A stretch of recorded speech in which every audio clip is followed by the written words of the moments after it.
to invite you to come and join in the celebration. If you are around and available, please join us in the gym. We'll start in about 5 minutes. Thank you so much.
They made me take all the good stuff out. Good.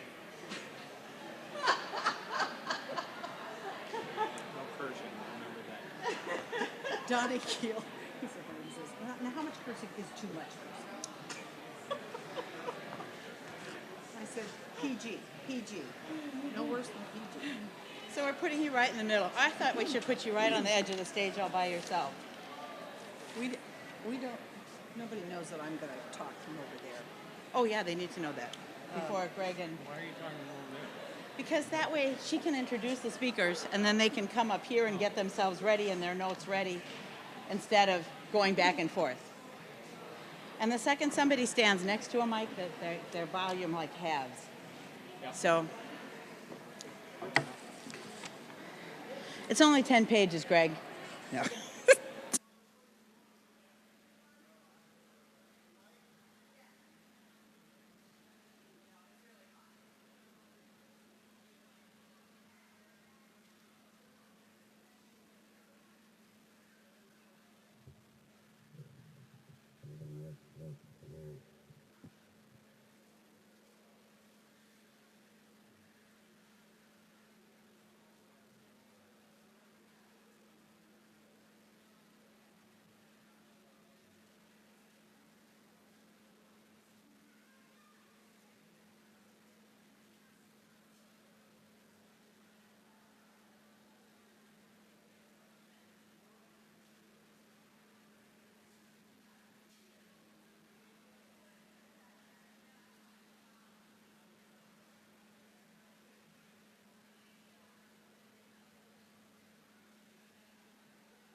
Once again, everyone, come on down to the front of the room and have a seat. We're about to begin.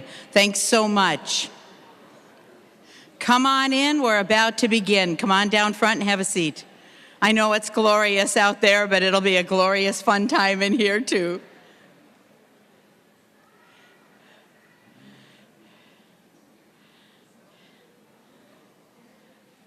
Okay, Chief? Good afternoon, everyone, and welcome. Today we are celebrating Dr. Greg Gerard's 20 years of service and leadership here at GCA.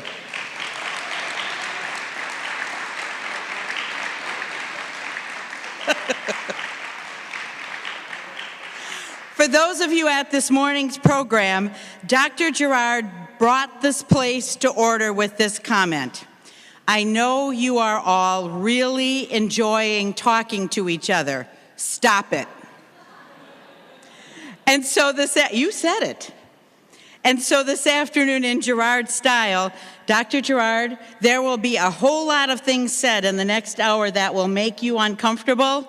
Too bad, deal with it.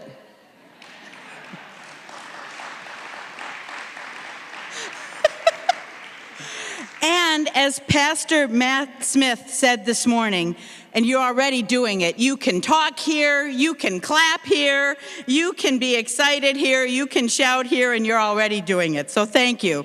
You'll be hearing from folks in the next little bit of time who will each touch on an aspect of Dr. Gerard's leadership that pays testimony to the significant advances in facilities, enrollment, engagement, and most important, the faith and life journey of GCA students that happened under his leadership.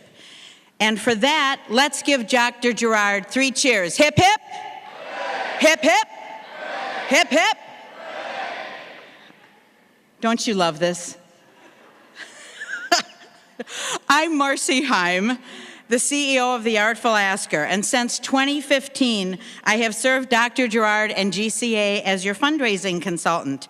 During our first meeting in September of 2015, we wrote this intention together. Every day, in every way, we are creating a foundation for sound leadership and attracting partners and investments to GCA to assure its long-term future as a vibrant Adventist boarding academy. And I'd say we've pretty well met that intention.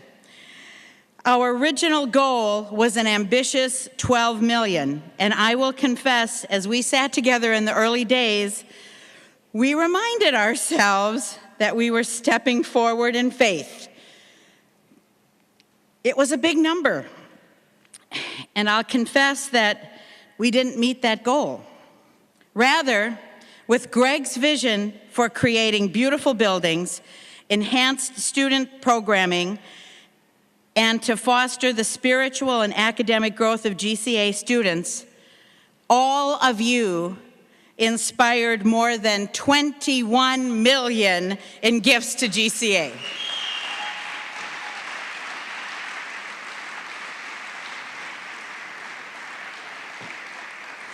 That's a whopping 40 times what had been raised in the past. How about 3 cheers for that? Hip, hip. Hip, hip. Hip, hip. Awesome.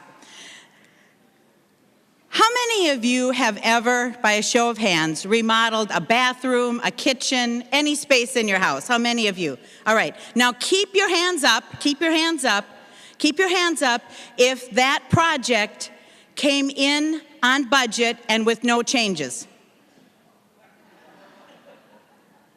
Oh, there's 2 hands up in the back of the room.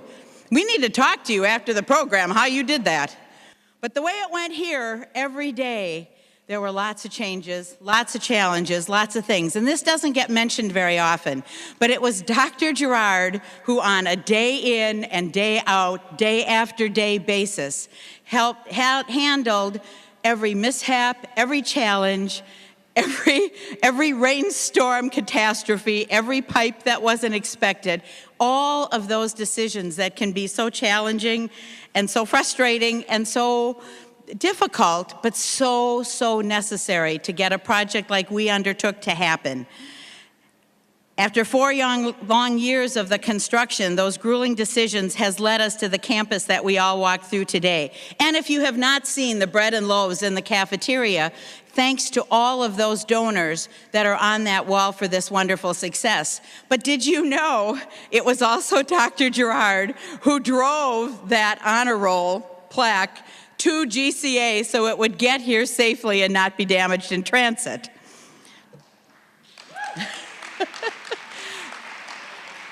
Does it all. Now, you might wonder why I'm proud of this program, a hired outsider.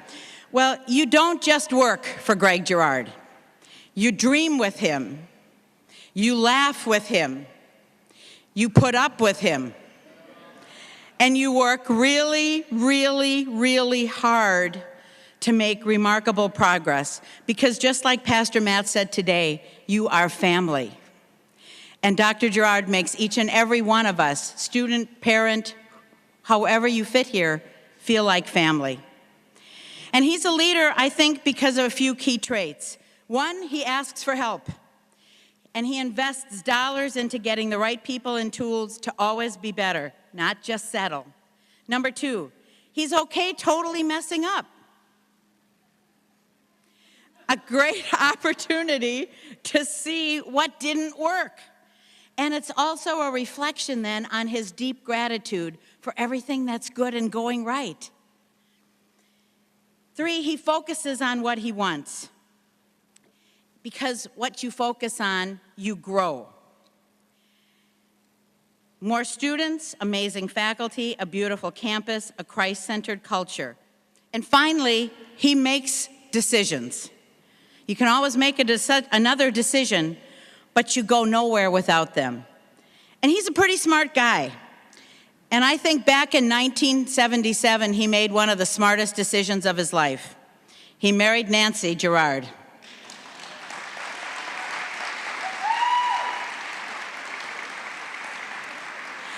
And the other really smart decision he made was to recognize that Nancy had some very special gifts and would be a wonderful asset to this school as the alumni and development professional. And we've had now years of opportunity to work together.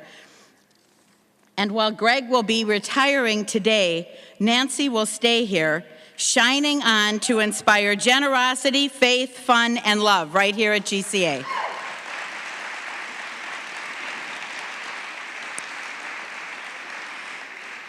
And today I'm thrilled to serve as co-mistress of ceremonies with Nancy for this toast to Greg.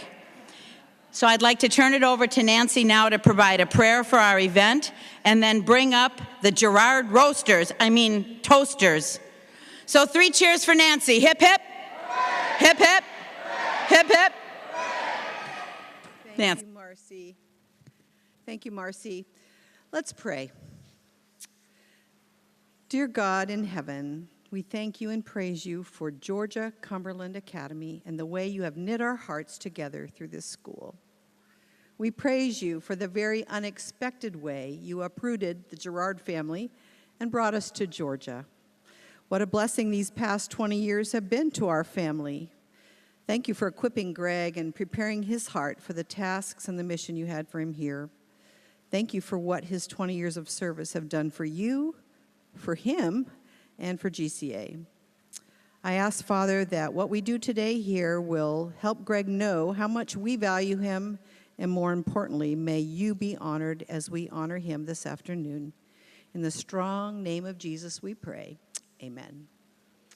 At this time, I'd like to invite our tribute people to come on up, at least the first couple, and we're going to get started with some tributes this afternoon. The people you'll be hearing from this afternoon represent some of the groups of people Greg has interacted with over his years as principal at GCA.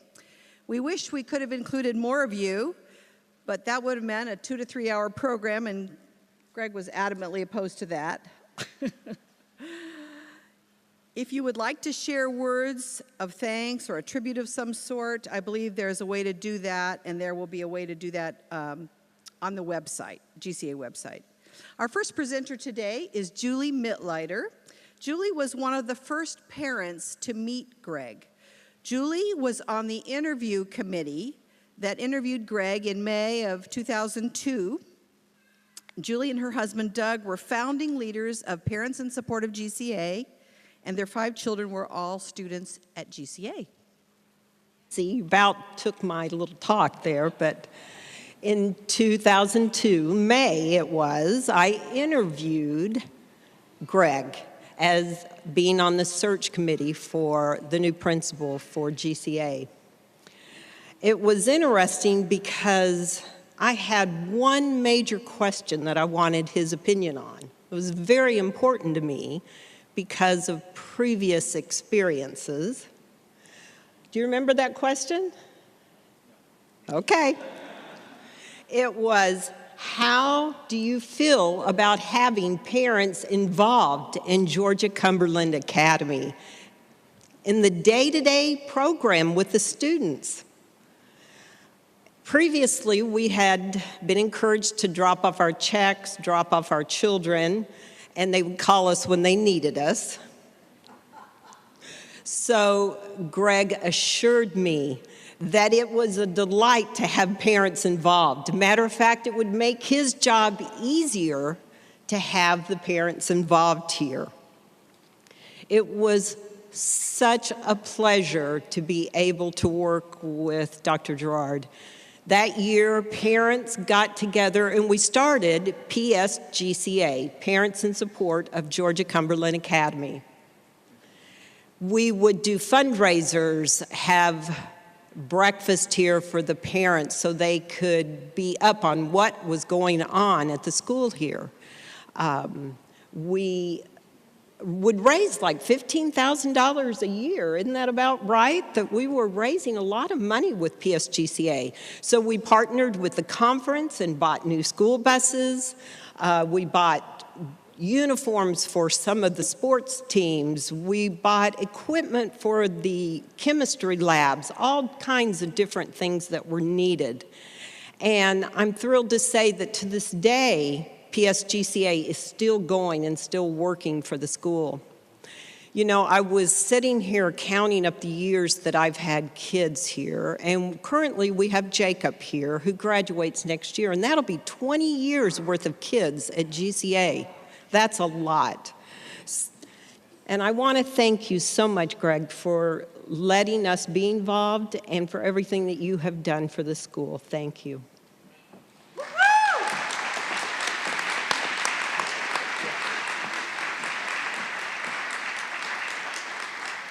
I'm going to call up Donnie Keel at this time.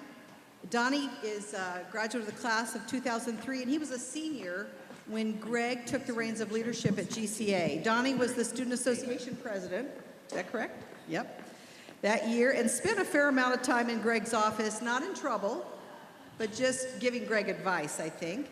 Donnie is now the head dean of men at Andrews University and has watched Greg's leadership over the years. Thank you. Dr. Gerard, how you doing, man? Looking real comfortable? You're looking at ease? You love to see it. Dr. Gerard, I am here today because almost exactly 20 years ago, you spoke what I would come to regard as some of the most beautiful and meaningful words during my time as a student here at GCA. Do you remember what they were?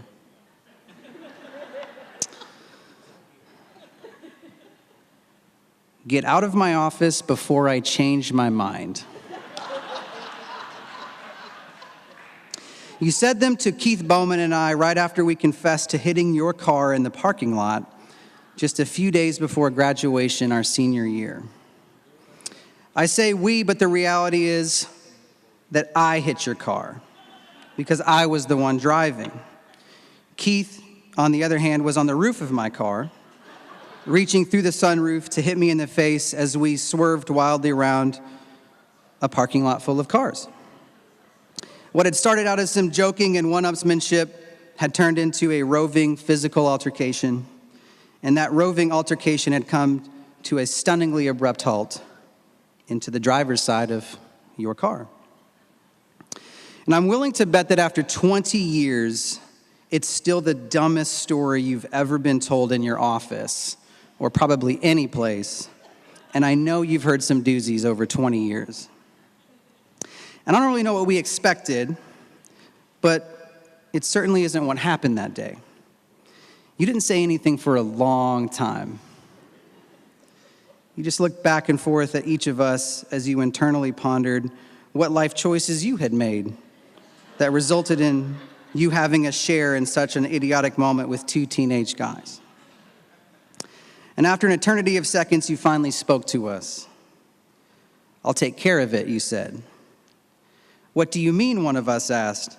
"What I mean is, I'll take care of it," you replied, beginning to reach the limits of your inexplicable patience. "Are you sure?" the other asked. "Get out of my office," you said, "before I change my mind." Those words aren't beautiful and meaningful because they were used to forcefully let me off the hook. You did, in fact, take care of the damage that we caused to your car, and we never heard anything else about it. Those words became beautiful and meaningful because after a lifetime of being immersed in Sabbath school stories and Bible classes, we finally understood what it means to be forgiven precisely in the moment when it's least deserved. And that kind of understanding is an education. Throughout the course of living, I think every person is confronted with the same question. And even if you answer it once, it always seems to find a way back to relevance, forcing us to consider it and reconsider it over and over again. Do I matter? It's not a question of self-importance, even though we often attempt to answer it with titles and achievements and promotions or possessions. Instead, it's a question that searches for the kind of meaning and impact that would justify an existence. Do I matter? Dr. Gerard, as we celebrate your legacy as principal of GCA over the past 20 years, what we're really trying to do is give you an answer to this question that can stack up against all the decision points and meetings and discipline cases and policy disagreements and trips, phone calls, letters, emails, texts that have caused you to ask yourself that question over the years. Yes, we're here to say, you matter. This campus, it's absolutely pristine and a testament to your care for the details. These buildings, they're fresh and inspiring, a testament to your pursuit of excellence. This culture, it is thriving and a testament to your vision and philosophies of leadership and education. All of these facets of GCA are worthy of celebration, and they all bear your fingerprints in some way. But they aren't the reason why I drove down from Michigan yesterday to be here this afternoon. You see, I drove here to tell you that you matter to me. Not because of the campus or the buildings or the enrollment, but because you showed me a long time ago that for some reason, I mattered to you. And I know I'm not the only one. We are all here because year after year, through all the ups and downs of 2 decades, you have consistently shown students, alumni, staff, faculty, that they matter to you. That even when we could do better, we are still enough. That we matter. I'm sure that if you could do it all over again, you might change a few things. And if I could do it all over again, I'd go really far out of my way to not hit your car in the parking lot that day. Maybe. Because if not hitting your car meant you wouldn't pick up the phone when I called to ask you questions about the experience I was having at the academy I was volunteering at, or that you wouldn't speak into my thought process as I was considering my first job, or that you wouldn't inexplicably add the letter Q as my middle initial during a salutation, or that you wouldn't invite me to share in a moment of growth with your team here on campus. If not hitting your car meant any of those things, well, I'd politely ask Keith to safely climb off the roof of my 1988 Toyota Corolla. I'd quickly buy stock in Apple, and I'd be in third gear by the time I made contact with that VW. because those things matter to me, and they will continue to matter to me. You will continue to matter to me, not because of the things you've done for GCA, but for the person you have been for me along the way. So, Dr. Gerard, thank you for being the leader that you have been to this community and to me. You matter to all of us because you have showed us that we matter to you. God bless.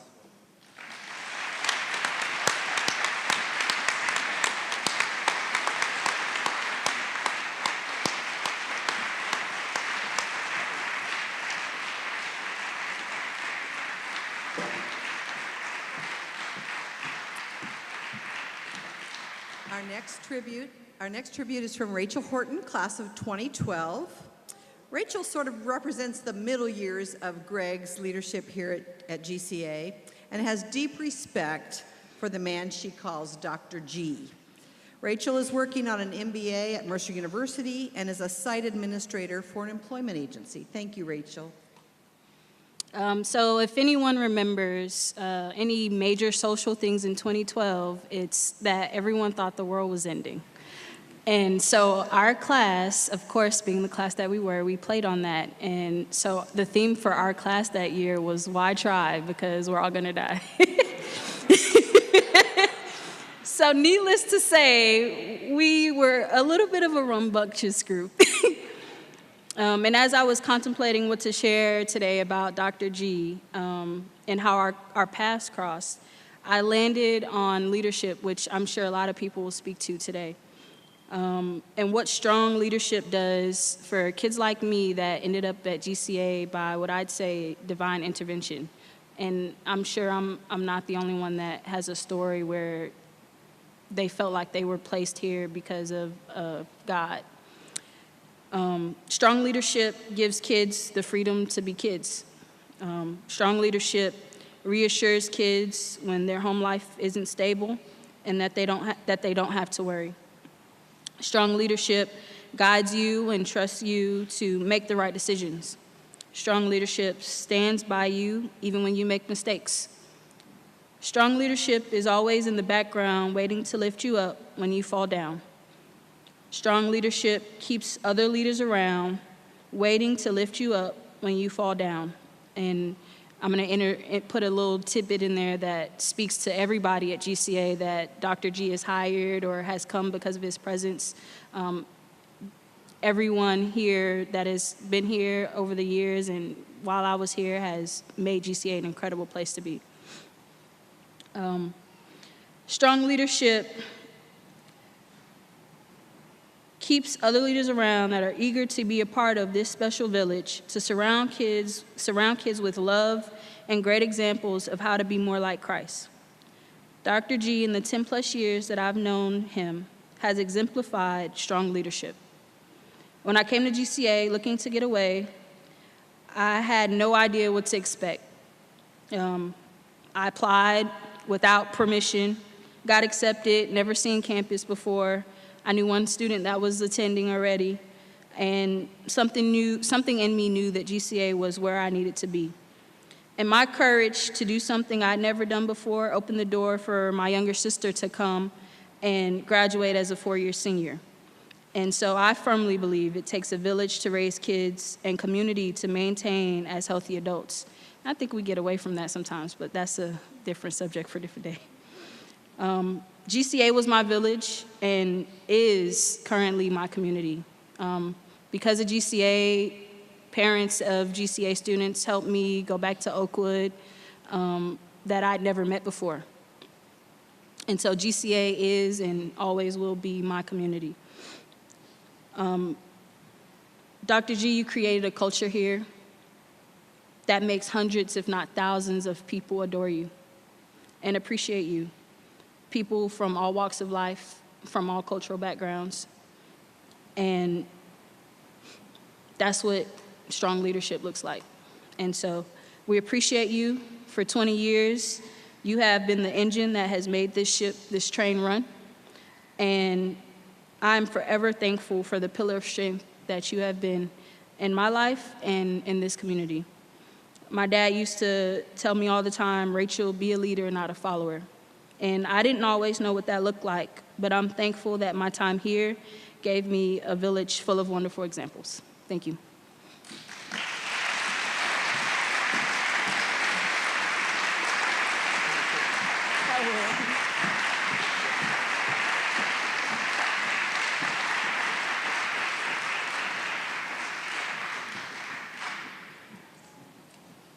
Don Keel is our next tribute.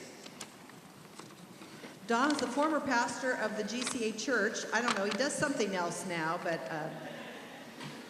he works at the conference office with youth and young adults. We all, I think, know that. But Don worked closely with Greg for many years in keeping the church and the school working together and on mission.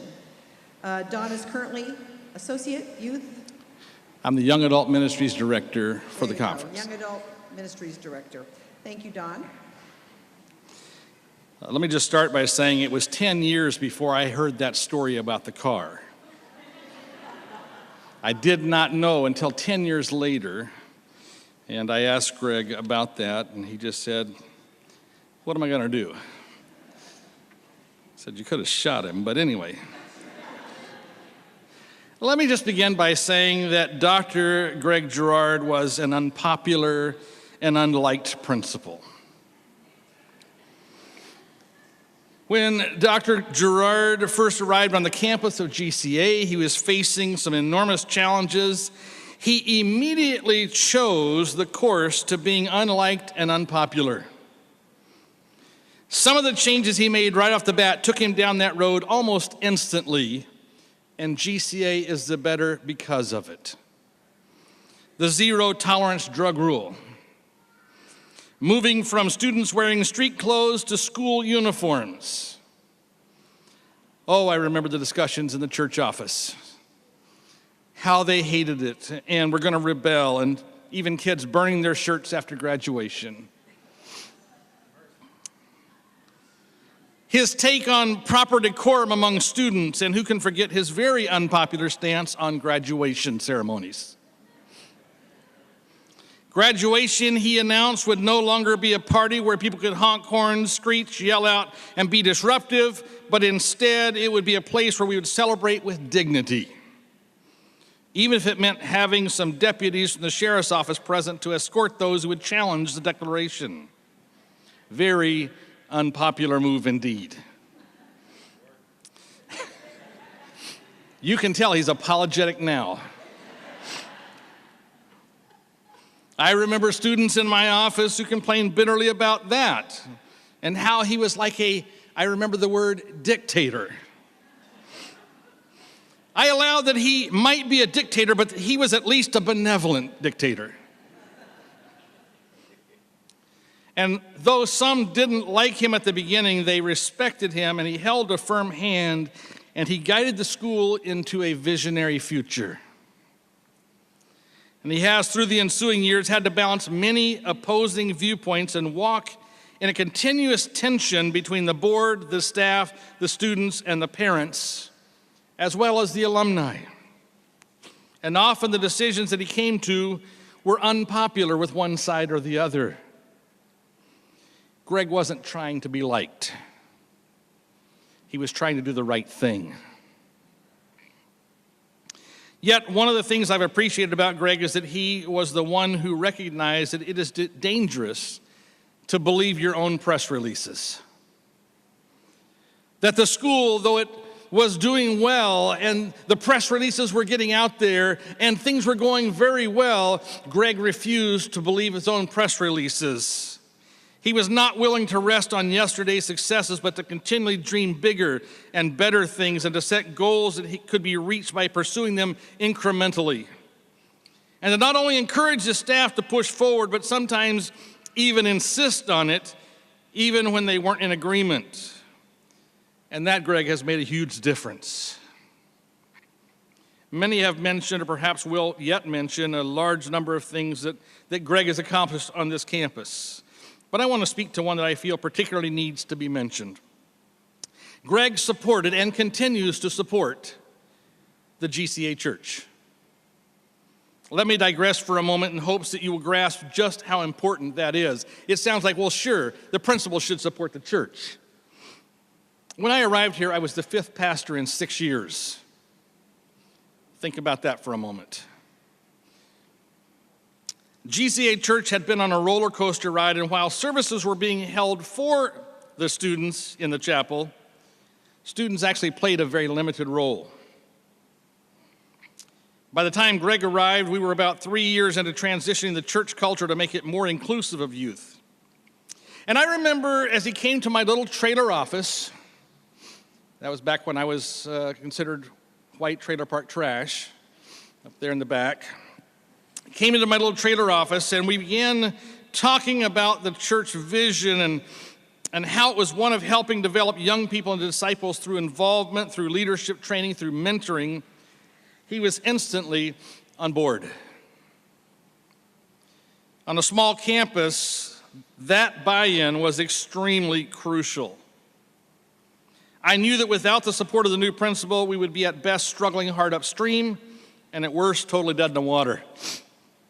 We had earlier decided that because the GCA Church was a hybrid church with 3 distinct congregations under one roof, students, faculty, and community members, that we would have 2 head elders, one for the school, one for the community. And shortly after I arrived, we invited Greg to be one of the head elders, and he accepted, on top of everything else he was trying to do.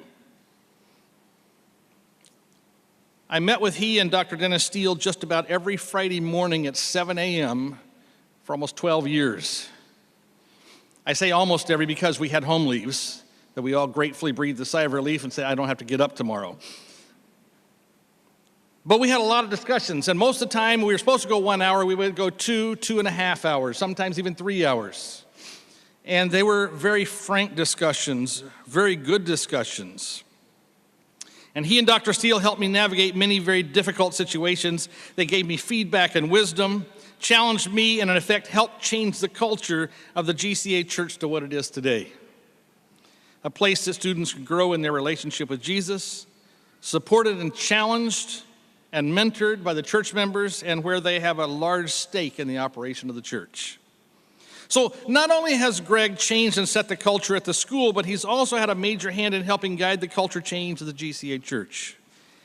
Besides being head elder for administration, he also taught a Sabbath school class for many years, as well as supported many initiatives, not the least of which was the actual building of the David C. Kress Youth Worship Center. And I believe that where the church and the school can walk hand in hand, lifting up and supporting one another, a healthy culture can grow and prevail, and many young people can be trained and prepared for the kingdom of God. I've grown to appreciate Greg for so many things, and there's so much about his legacy that we could celebrate, yet I want to respect my time limit because I was told like 3 or 4 times only, so let me keep moving. Let me just say this. Having grown up in the home of an academy principal on multiple boarding school campuses, and then having worked myself on 3 boarding schools and 2 day school campuses, I can honestly say there are 2 types of principals. Good ones and not so good ones. Greg, you have gone beyond good to being a stellar principal.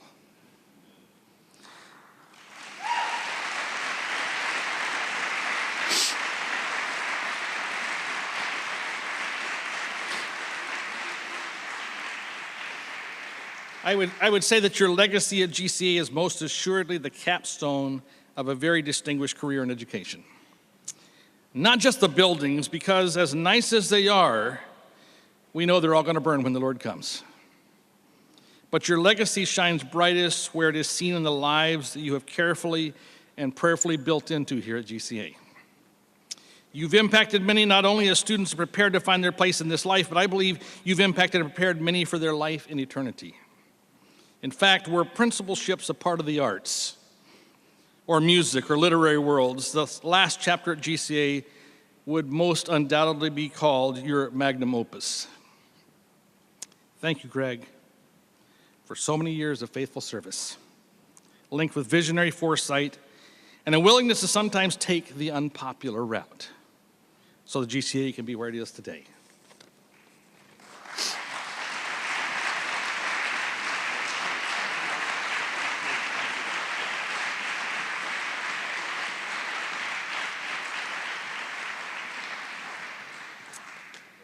Our next tribute is going to be presented by Dennis Starkey. We were just talking about Dennis Steele. Dennis Starkey, please come back, is going to represent our donors and our board members. Dennis has been on the GCA board for several years now, and he and his wife Tammy have been generous and faithful supporters of GCA. Dennis and Tammy lived in this community for 20 years. Yeah. 20 years. They came about the same time we did, and recently retired and moved to Ohio to be near their daughter and her family. So we're missing them in our community, but Dennis and Tammy funded the Starkey STEM Lab, which is up in our science wing, during our Continuing the Mission campaign, and we're so grateful for their support. Also, their 2 children graduated from GCA, Melissa and Brian, and Dennis and Tammy have been regulars on our Europe tours, so yeah. Our paths have crossed in many ways. Indeed. Well, as Nancy said, Tammy and I made the decision with our 2 kids to move up to Calhoun from the Marietta area in 2002. And that happened to be the same year that the Gerards arrived on campus. Our kids were getting close to academy age. It was really important for us to find an environment where they could receive a quality Seventh-day Adventist secondary education, Christian education. And, you know, I have to say at this point, after 20 years, I can't imagine GCA without Greg Gerard at the helm. Now, Serge, no offense, but I think for us, Greg Gerard is GCA, Nancy Gerard is GCA. At the time when we moved, we heard that there was a new sheriff coming to town. And there was talk that the new guy might actually last a while and make a difference. And so we moved up here in faith, and I think 20 years later we can all agree that God was in charge of that move. It was clear, I think, to us from the beginning, and many of you, that Greg came here and he had a vision for excellence for this school. It was also clear, as Marcy mentioned earlier, that he married well. Between him and Nancy and the commitment that they have to the core principles of the Bible, of education, GCA, I think most of us would agree, has become the premier academy in the North American division. They represent what GCA is all about.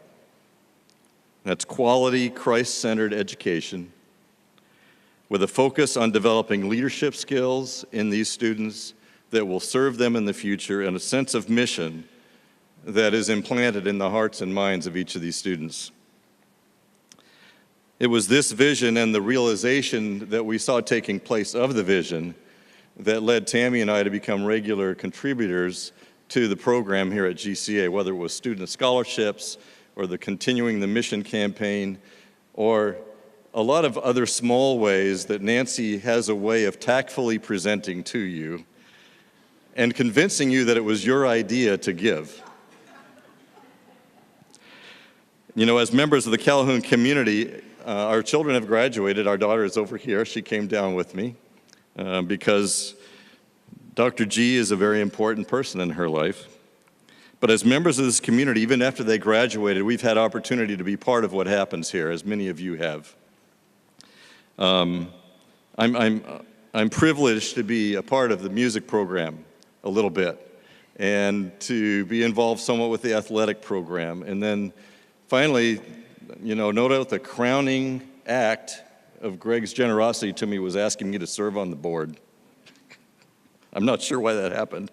But I'll have to tell you that board meetings to me are not something I typically look forward to. A lot of times they tend to be a little dry, they seem to be rubber stamps, and you leave there feeling like, well, I did my duty. However, GCA board meetings are not like that at all. And a lot of it has to do with the fact that Greg Gerard is running, he's not the chair, but he's running the show. And there's always something to look forward to. There's always a good one-liner in there somewhere. And to be honest, adding Gary Rustad to the chairmanship has only upped the volume in the room. And it has also made it very entertaining. You kind of feel like you're watching Abbott and Costello sometimes. But I don't want you to get the wrong idea about the board meetings. They're not just fun and games, because when you go there, the board meetings and the things that happen there are, they reflect the sense of mission and purpose that Greg has brought to this school. And you leave there knowing that the school is on the right track, that decisions are being made that are in line with the principles that we stand for here, and that our kids are in good hands. Our family has come to know Greg and Nancy, as she mentioned, as good friends. I'm very grateful for that. One of the things we share is a love for travel. And every other year, for those of you who don't know and haven't had a chance to participate, Greg organizes a Friends and Family European tour. It's not a study tour, it's a tour. And it's a group of folks that usually get together, and a lot of us are in this room. We have been all kinds of places. We've been to Israel, to Turkey, to Ireland, to Scandinavia, and then just last summer to northern Italy. You also probably know, if you've had students here, that they offer a European tour often at spring break. And that hasn't happened for very obvious reasons the last couple of years. But one of those spring breaks was actually in 2011, and he gave opportunity to parents to be on the tour as long as you were willing to help chaperone a little bit. And so I chose to go on the tour with my daughter, and it was to Germany and Austria. Now, we spent a couple of days in Salzburg. You remember that? Beautiful city, home of Mozart, also home of The Sound of Music. And I have to tell you that Greg, that was probably his favorite place, especially the Sound of Music tour. He made sure that he organized the opportunity for us to visit the various sites where the Sound of Music was filmed. And so, you know, he was very excited. Do we have that picture, Randy? Yes, you can see Greg is thrilled to be going on this Sound of Music tour. That's the formerly unrecognizable Greg. And from the beginning, I could tell that he was just a quiver about this. So we got on a little van with our very, very, very enthusiastic guide, Trudy, who was a British transplant in Austria, probably only because of the Sound of Music. In fact, she was probably the president of the Sound of Music fan club in Europe. Yeah. And when we sat down, somehow Greg managed to finagle himself to the back seat. And I don't know how this happened. I was trying to be polite. I don't know. I ended up in the front seat with Trudy in this little van, in this little bucket seat. And as soon as we sat down, she pulls out a cassette tape of the soundtrack of The Sound of Music and plugs that thing in and says, "We're going to have a sing-along while we're going from place to place." Well, I noticed that Greg wasn't singing. Now, I'm pretty sure that it was because he was just taking in the experience. So, Greg, as I thought about a proper parting gift for you, and knowing, and I'm not going to have the audience sing Do Re Mi, but knowing that you are still going to be working a little bit, and that Kevin is going to have you driving all over the conference, you're going to have some time on your hands. And so I just happened to find, where is it? Here we go. I happened to find the original soundtrack of The Sound of Music on CD. And so as you tootle around the conference with all those hours to spare, I want you to remember Trudy and Salzburg and our special times together as you belt out the tunes along with Julie Andrews. I hope that you enjoy that. I put a lot of thought into this, so I don't want any snide remarks about this, okay? But seriously, Greg, we are so grateful for your two-decade commitment to GCA. Your wise leadership has been expressed here. driven by your love for God and the students that I believe you truly care for. You've made a difference for the kingdom. And we want to wish you the very best as you make the most of your retirement. You won't regret it, by the way, because I know that there's going to be traveling and there's going to be grandchildren and hopefully a few of us friends involved in the retirement. But most of all, I have no doubt that when Jesus comes, he's going to come up to you and say, Greg, well done. Well done, thou good and faithful servant. Enter now into the joy of your Lord.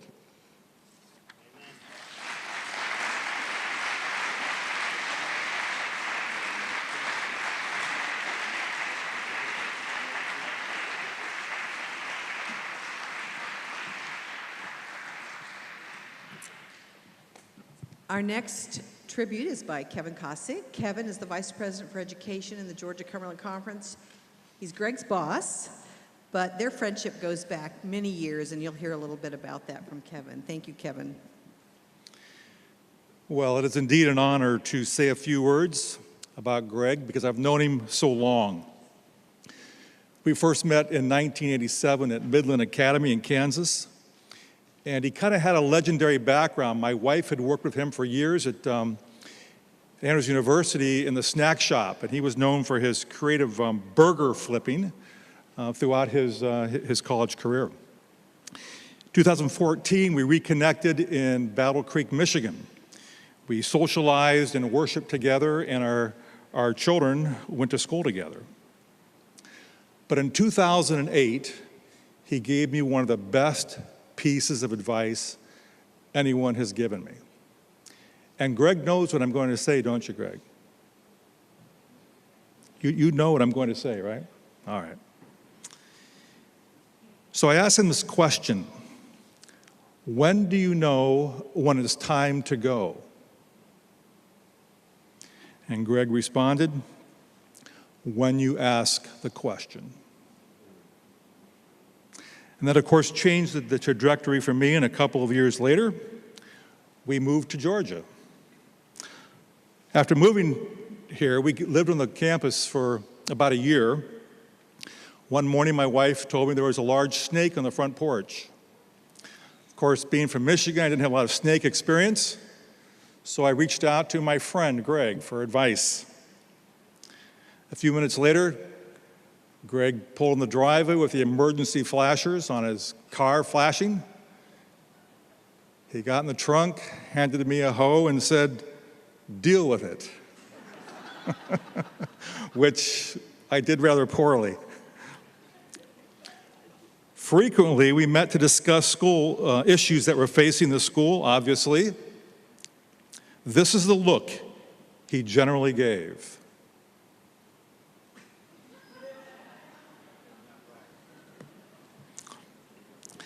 Yeah, look at that face on Greg there. Dr. Gerard loves people. Yes, he did utilize the services of my pedicurist after that. Dr. Gerard loves people. He works well with other leaders and represents the school with fun and professionalism. So a picture here of him at a board meeting there with Dr. Wright, when Dr. Wright was chair. And then, of course, many events that we have shared together. And I must say this, I think it's an interesting side of Greg. Sometimes supervising a friend can ruin a friendship. Not with Greg. He always respected professional boundaries and is a master at self-correction. His retirement does not come unexpectedly. He's drawn to another important calling. There you go. Greg shaving one morning with the grandkids, so his new calling is grandfatherhood. What I'll miss the most about Dr. Gerard is his wit, sarcasm. Did you notice this morning his comment about the medallions? when the honor classes came up, Greg says, you know, we didn't let you wear jewelry while you were a student, but now we're giving you a medallion to wear, you know? That's Greg. I'll miss his stories, his voice of truth for about 30 days. Because if you haven't heard, he's coming to work for the Office of Education next school year. He'll be a consultant to us. We didn't want to see his skill, his talent, and his history be lost. So Greg, you've done an incredible job of leading here. You've influenced the lives of young people in a positive way. You've created space for our Father's voice to be heard, and you've made a difference in so many lives. You're ending on top, under your terms. So feel affirmed. You deserve it. Congratulations, and we will see you in the conference office on July 1. Don't be late. And Greg, I have something for you on behalf of the Office of Education.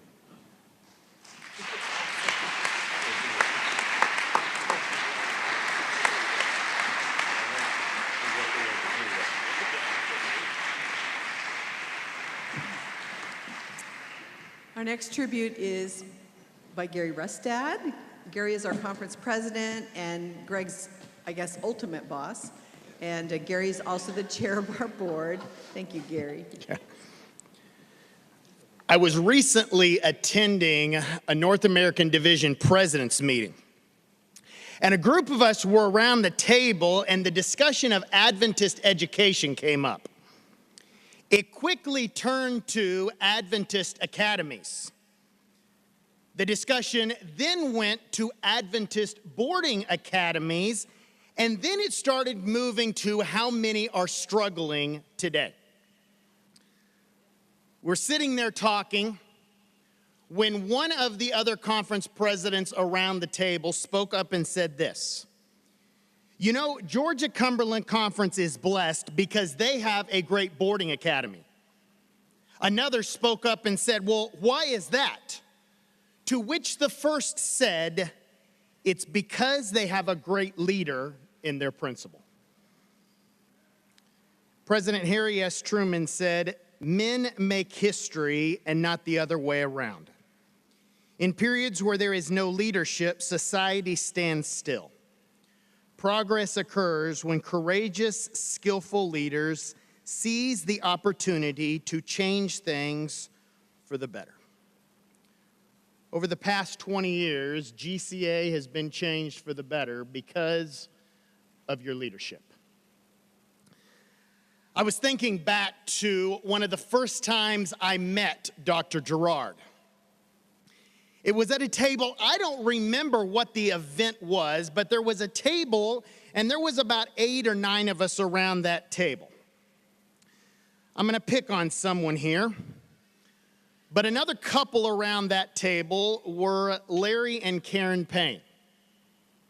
And we were there at the table, and I learned an important lesson that first time at the table, and it was this. Don't try to compete with Dr. Gerard's humor. We were sitting at the table, and I don't know what started it.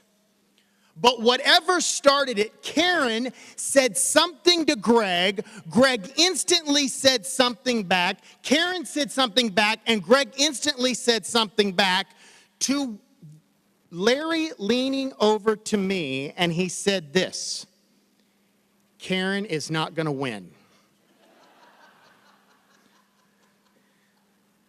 Greg, thanks for the humor. Thanks for the smiles that you bring us. Something else that I have come to appreciate so much about Greg, Dawn already mentioned it, is this. GCA leadership went hand in hand with church involvement. Whether it was making sure that GCA was built on the spiritual aspect or leading out in the GCA church, teaching Sabbath school, that made a difference. Greg, thank you for not vanishing when it came to being involved in church. It is not only noticed by the adults, it's noticed by the kids. I've had them tell me it's neat to see Dr. Gerard involved in church. In the book Christian Leadership, it says, "The cause of God demands men who can see quickly and act instantaneously, at the right time and with power. If you wait to measure every difficulty and balance every perplexity you meet, you will do but little. You will have obstacles and difficulties to encounter at every turn, and you must, with firm purpose, decide to conquer them, or they will conquer you." Greg, thank you for living that out, for not being afraid to lead. Because, as you know, leadership is not always easy or fun. And representing the board, I want to thank you for your firm determination to make GCA better. I love the fact that you don't settle. You always want to make things better, even if it meant having some difficult conversations or going in new directions. But I've come to look at GCA completely differently over the past couple years.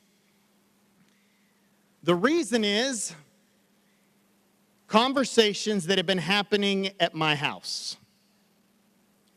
You see, I have an oldest child that has been talking about academy. She's going to be here next year. And I come to look at GCA maybe more through a microscope, and I've come to appreciate even more the amazing program that has been built here.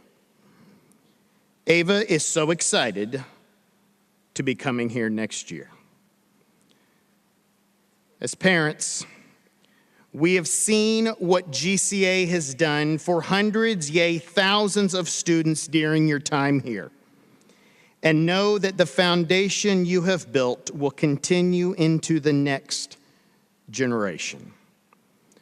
Greg, thank you for your leadership. We're glad that you're still going to be around GCA. We're glad you're still going to be in Calhoun, and we're really glad you're still going to be part of the Georgia-Cumberland Conference. This last quote, I believe, sums up who you are. If your actions inspire others to dream more, learn more, do more, and become more, you are a leader. Greg, thanks for being a leader here at GCA.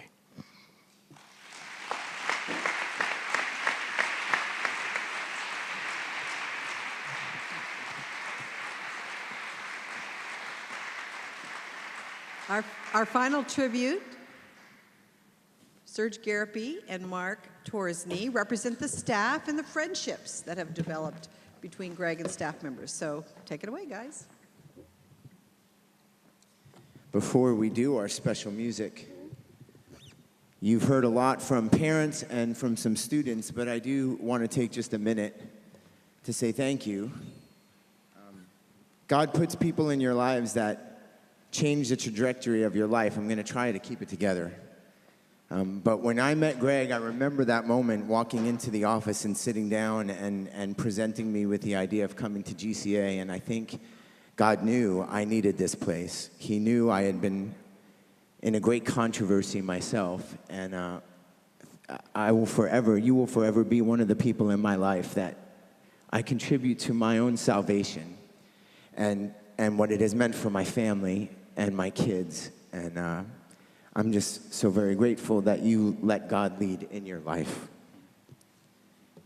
On a much lighter note. Sorry, this isn't a memorial. It's not a memorial. But I had to say it. I just had to get it out. I've been thinking about it for a long time. Those are common themes. We were asked to share some songs, some thoughts in music form about Greg. And maybe, Mark, I'd like to start with one that's kind of near and dear to me. How do I live without you? I want to know. How do I lead without you? Stop. If you ever go. Stop, dude, you're gonna do great. You're gonna be fine. He's been training you. Okay. You're like All right. mini-me. It's Okay. gonna work out. Thanks, man. You're I appreciate okay. that. Let Thank me you. Thank you. take a shot at this. All right, go ahead. Yeah, you go okay. ahead. I mean, you guys. This is kind of my tribute of how I feel. What you got? You'll be in my heart. You'll be in my heart. From this day on, now and forever. Okay, you know, I appreciate that, but that's still a little too sappy. That's really. I mean, I almost don't just know. cried up here. I know. We're trying to stay away from. We're supposed to be lighter. Okay. Lighter. Okay. So, let's actually talk a little bit about. We've been talking about his 20 years here. Let's talk about some of the times here, actually at the school for a minute here, and let's do one. Okay. Ready? Here we go. I Want it that way. Tell me why. Ain't no one gonna swim here. Tell me why. I'm gonna fill it in here. Tell me why. It's never gonna be the same. 'Cause I want it that way. Okay, you know what? No. Yeah. No, yeah. maybe. Some maybe. of you were here when the pool was here. That's a sore. Mark. The swimming pool is a tough, sensitive topic here among the staff, so we really can't talk about that. You know what we should talk about? I think it would be the legacy. In fact, if we do name something for him, it should be the Greg Gerard Memorial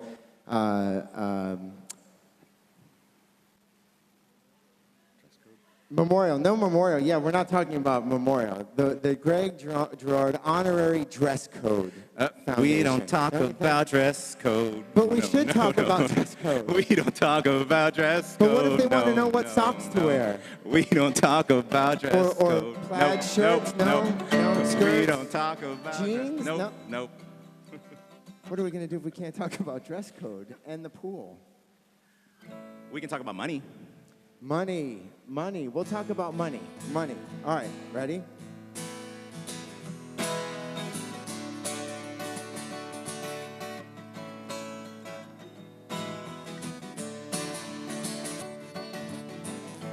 If I had $21 million, If I had $21 million, I'd buy a brand new school. Yep, I would build a new school.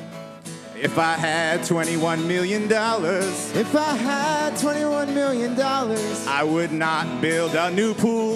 we really have to stop talking about the pool. If I had $21 million, If I had $21 million, I would retire and hit the road. never talk about dress code again. If I had $21 million, I'd buy your... Okay, no. What if we talk about what he's going to do when he retires? Okay, let's talk about that. I have a vision of what I see for you when you retire. Okay. Okay? You guys see if you're with me on this. This is, he's had a motorcycle in the past. It's true. Okay? Leather so jacket. This is leather jacket. Just picture this. Get your motor running.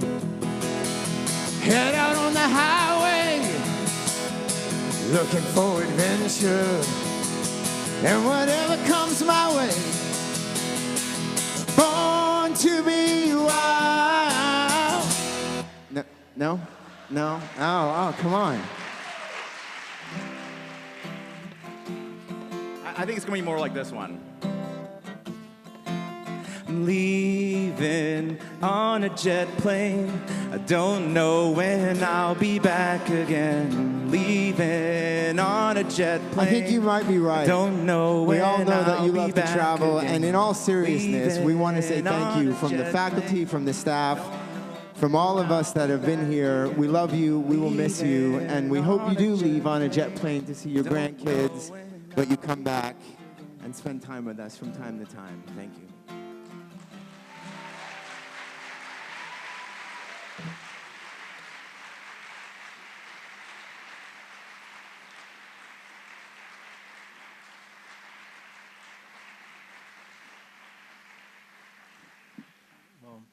Thank you very much for the very kind thoughts and the extremely mediocre music.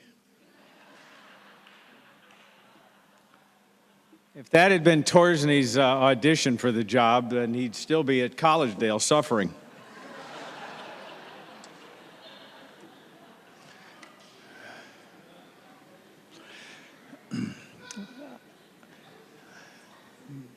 I really appreciate the very kind thoughts and the words that have been said, some of which might have been close to true.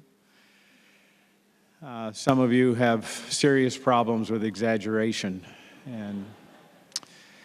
But it has really been a joy to be here over the last many years. I well remember Julie, the first time that I was here and interviewing with the committee. I don't remember a lot of the specific questions necessarily, except that I was pretty convinced that I did not want the job. I just saw so much work to be done, and there was one other candidate, as you remember, and I told the search committee, I think you should hire him. I think he'd do a good job. But that's an example, really, of the fact that the Lord knows us much better than we know ourselves. I didn't think that I would like it here. In fact, I have to tell you that I came here probably with the lowest expectations for happiness or success of any place I've ever gone. I really saw nothing but a mountain of work, and I really wasn't convinced I was cut out for it. But when we had first talked about GCA, my two children and my wife, all three had said, no, we don't want to go there. And then as we were leaving this campus, because I made them come to the look at the campus, as we were leaving and going back to Michigan, all three of them said, we need to do this. We need to go to GCA. And I was the one who was saying, I don't know. But the Lord knew where I needed to be, and I'm so grateful for the incredible opportunity, because I have to tell you that I really feel like in many ways I have been a spectator to God's miraculous working.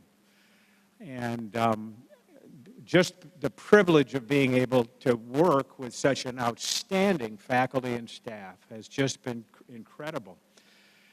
And I would also like to say that I really think that the future is very bright for this school because of the fact that we have such a great faculty and staff, such strong support from the Georgia-Cumberland Conference and the leadership of our conference. That has always been there, but that does not waver. And we have here in place a very strong leadership team with Serge Garapi as the new principal and the team that he has pulled together. I just think that the brightest days for this school are ahead. And so I'm looking forward to being in this community and watching God continue to work here, because I really think that the strength of this school is in the faculty and staff. It's in the support of parents and of alumni, the support of the conference and of the board, and it has just been a joy for me to watch God work in this community and to be able to be a spectator to the incredible things that have happened. As I think I've said to a few of you, that my morning prayer is, Lord, please don't let me mess this up, because I know my potential to make mistakes and to mess things up. And the Lord has at times been able to intervene to make a difference, and I've been grateful. So thank you very much for your personal friendship and your support. I am thrilled that Nancy is going to continue on here, because she's the vitally important one of the two of us. And I don't just say that to flatter her. I mean it. And I am thrilled at the joy that I look forward to of continuing to be a part of this conference and this school.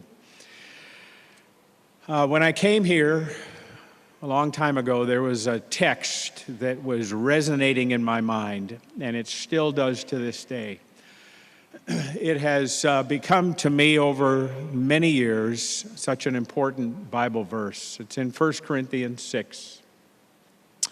And Paul is writing to the church at Corinth, and he's talking about lifestyle and making good decisions, but this line, I think, is a crucial one, and it has meant so much to me over the years when I've thought about what it was that God was calling me to do.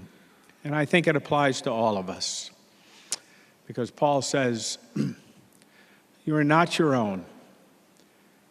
You were bought at a price, so glorify God. Thank you very much.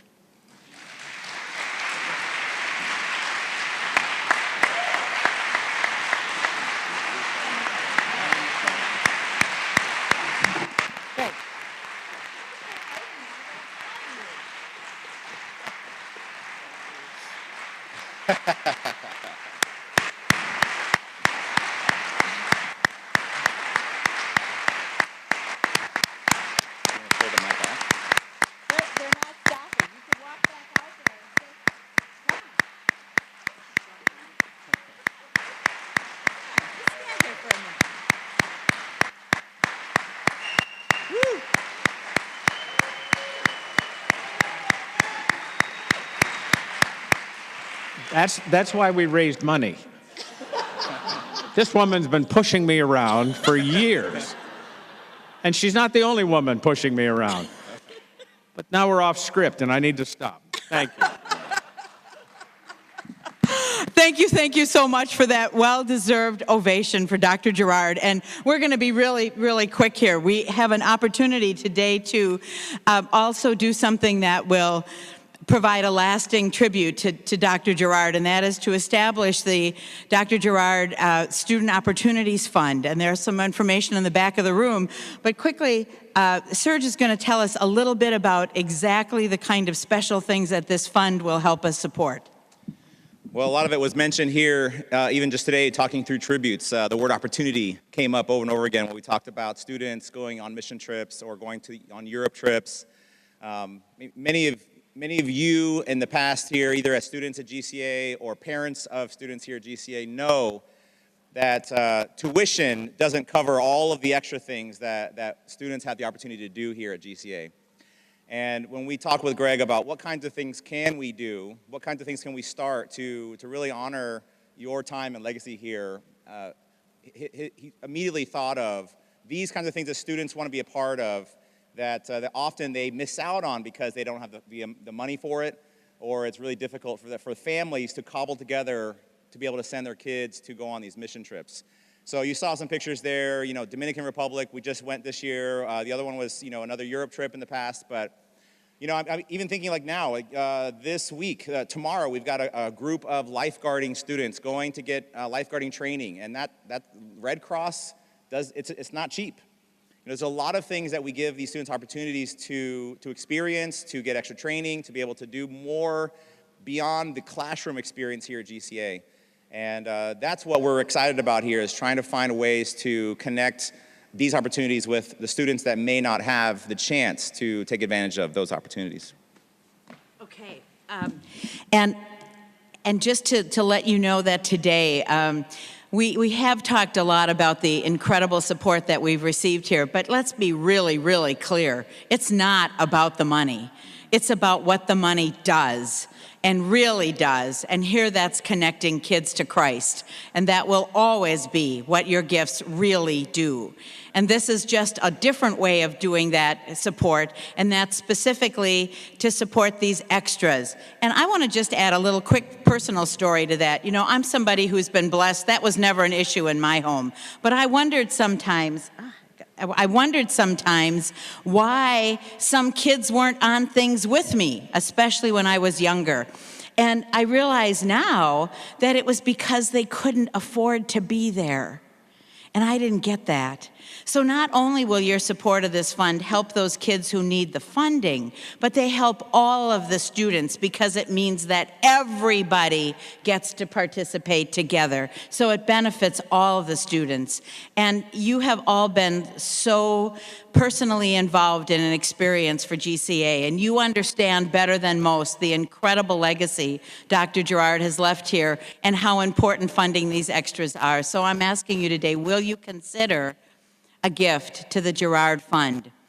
You can think about it today. If it's something that your heart feels right in your heart to do, we'd be very grateful and appreciative and honored to be able to establish this legacy for Dr. Gerard. Again, there's some information in the back, and of course, Nancy can help you with this as well.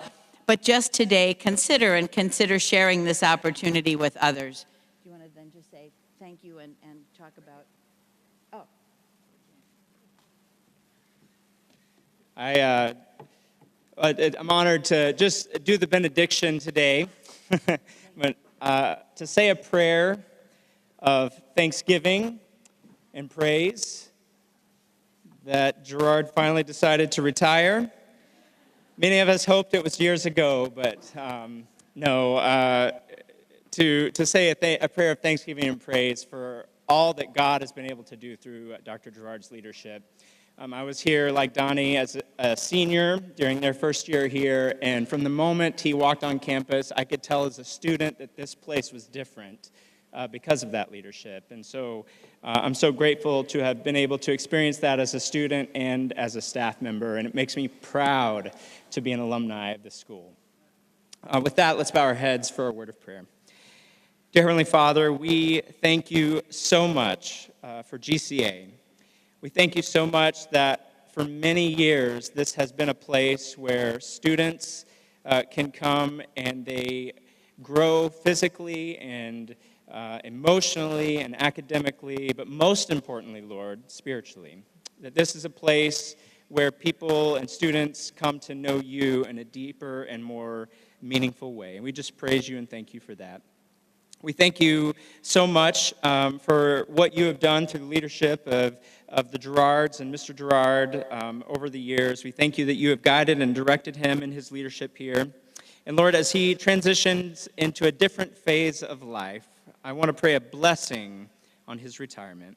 I pray that he may experience rest while also a deeper engagement with life. I pray that he would enjoy his time traveling, that he would enjoy his time with family, his time with his kids, his time with his grandkids, and maybe a little work in there also. I pray, Lord, that you would continue to be with GCA in the ways that you have guided and directed this school in the past. I'm confident that you will continue to do that. Because, Lord, at the end of the day, this is not about us, and it's not about our legacy, but it's about you and who you are, and lifting you up and leading people to know you more and more. And Lord, we look forward to that day when you come and we can all meet together at that alumni in heaven. And we look forward to that day, and please help us to be faithful until then. In your name, amen. I want to invite all of you to enjoy some refreshments at the back of the gym right now, and I believe that's the only announcement I needed to make. So thank you so much for coming.